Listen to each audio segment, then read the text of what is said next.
Today we gonna try to reach 25,000 meters on RV. It's fastest free vehicle in-game and there is a speedrunner thing to see how fast we can do it on this car. The maximum speed of the RV is 160 kilometers per hour with its default wheels, and over 200 kilometers per hour with big wheels, which is why we use them. Our trip starts here. You can see that I'm driving at a high speed. The goal of this trip is to determine how quickly one can reach 25,000 meters in this vehicle and at top speed, although it's not without danger as a single stone is enough to end this journey. Driving like that for a long time is pretty boring, so there's a few jokes. Why didn't the skeleton go to the dance? Because he had nobody to go with. Next joke. What do you get when you cross a snowman and a vampire? Frostbite. Okay, last one. What does a cloud wear under his raincoat? Thunderwear. Here we have reached the first obstacle on our path. Many travelers fall at this bridge. I hope we're not one of them. But first, let's find out how much fuel was consumed during the entire trip without stops.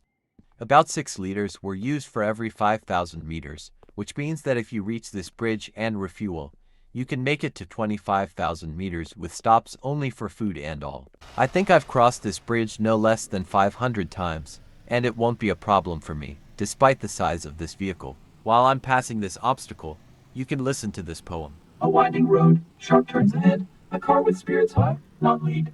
Through each barrier, it finds a way, conquering obstacles, come what may. Finally, it's over. I find only key places, such as 5,000 meters or 10,000 meters, interesting. I hope the developers will add more content to the game to make traveling the regular road more enjoyable. 10,000 meters is one of the most challenging spots. If you've passed this point, then you're good at this game. Playing with friends, I often notice that they get a lot of stress passing here. Lots of time will be lost if you crash into something, so you need to be careful and drive at speeds of 60 to 80 kilometers per hour for good maneuverability. Also, sometimes a bandit spawns in the middle of the road, and it will be difficult to bypass, even for a pro. Vroom vroom vroom, rarum. Here we managed to get past those bandits. The next stop is a place with many canisters of various liquids, as my all is running low.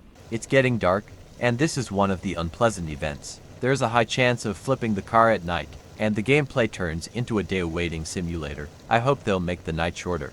Unfortunately, it still happened, and I crashed into a rock. On average, each player flips their car about 5 times getting to 25,000 meters. The problem with this car is that there is no good and accessible way for everyone to flip it over.